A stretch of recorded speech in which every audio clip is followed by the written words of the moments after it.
মুহাম্মদ রাসূলুল্লাহ সাল্লাল্লাহু আলাইহি ওয়াসাল্লামের অর্থ কি? এটার অর্থ হলো আপনি তার রিসালাতকে সত্য বলে মানবেন, যে মুহাম্মদ সাল্লাল্লাহু আলাইহি ওয়াসাল্লাম আল্লাহর প্রেরিত রাসূল, তিনি খাতামুন নবিয়্যিন, তিনি সাইয়্যিদুল মুরসালিন। এটা আপনার মানতে হবে। তিনি যা নিয়ে আসছেন সেটাকে সত্যায়ন করতে হবে।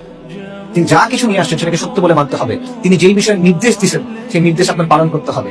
তিনি যেটা থেকে মানা করছেন সেটা থেকে আপনার দূরে থাকতে হবে। এবং ইবাদত রাসূলুল্লাহ সাল্লাল্লাহু আলাইহি ওয়াসাল্লাম যেভাবে বলছেন সেভাবে করতে হবে। আপনি নিজের মতো করে ইবাদত করতে পারবেন।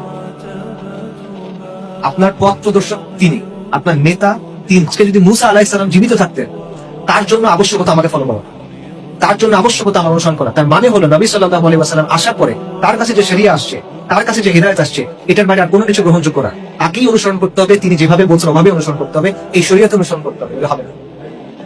লা ইলাহা ইল্লাল্লাহ বলবেন, মুহাম্মাদুর রাসূলুল্লাহ বলবেন, অর্ধেক বললেও হবে না। সাল্লাল্লাহু আলাইহি ওয়াসাল্লাম তাকে মানতে হবে। আল্লাহর আনুগত্য করতে হলে নবী সাল্লাল্লাহু আলাইহি ওয়াসাল্লামের আনুগত্য পরিষ্কার করতে হবে।